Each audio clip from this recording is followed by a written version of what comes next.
जो अयोध्या को प्रसंग करी सारा देश में निर्वाचन आसन को ओह्लैला भारतीय जनता पार्टी सही आसन रे दल को मिली बड़ पराजय। राम मंदिर निर्माण हेउथबा निर्वाचन मंडली रे बीजेपी हारिथिबा अनेकों को आश्चर्यचकित करछि। बीजेपी प्रार्थी लालू सिंह को परास्त करछि समाजसेवी पार्टी अवधेश प्रसाद। तेबे केउंठी रहिगला त्रुटि काहेकि अयोध्या रे बीजेपी को मिलिला पराजय। सारा देशर नजर जो अयोध्या रे थिला सेठारे काहेकि हारिला बीजेपी। अयोध्या एक संसदीय क्षेत्र नुहे, उत्तर प्रदेश फौजाबाद संसदीय क्षेत्र रे पड़िथाय अयोध्या। एही आसन रे बीजेपी को मिलिछि बड़ पराजय।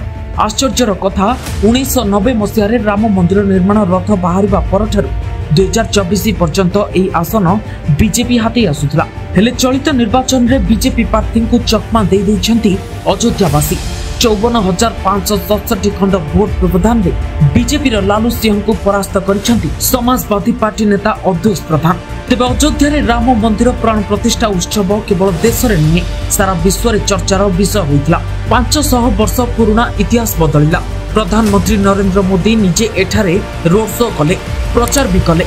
मुख्यमंत्री योगी आदित्यनाथ भी एठारे 5 थर जनसभा कले, हेले जनता उपरे यार कौनसी प्रभाव पड़िला नहीं। अयोध्यावासी मन में थिबा आक्रोश निर्वाचन फलाफल प्रतिफलित होइछि। आ बीजेपी स्थानीय नेता आरंभ करी बड़ बड़ नेता भी जनता आक्रोश को नहीं कौनसी टेर पाइले नहीं। तेबे चलित वर्ष आरंभ में अयोध्या श्री राम प्राण प्रतिष्ठा बेस धूमधाम पालित होता।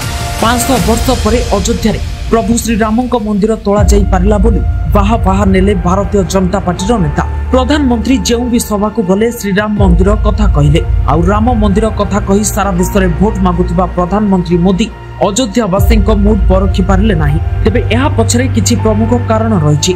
भारतीय गणमाध्यम रिपोर्ट अनुसार अयोध्या रे बीजेपी पराजयर कौन रही कारण। तेबे फौजाबाद पाई जने सांसद प्रार्थी सठिक बाछि नथिला भारतीय जनता पार्टी। जोगी बुलडोजर नीति अयोध्या पराजयर अन्यतम प्रमुख कारण। सौंदर्यकरण नाम अनेकों घर दुकान भंगा हला, लोकों को सठिक भाव स्थानांतर करागला नाही।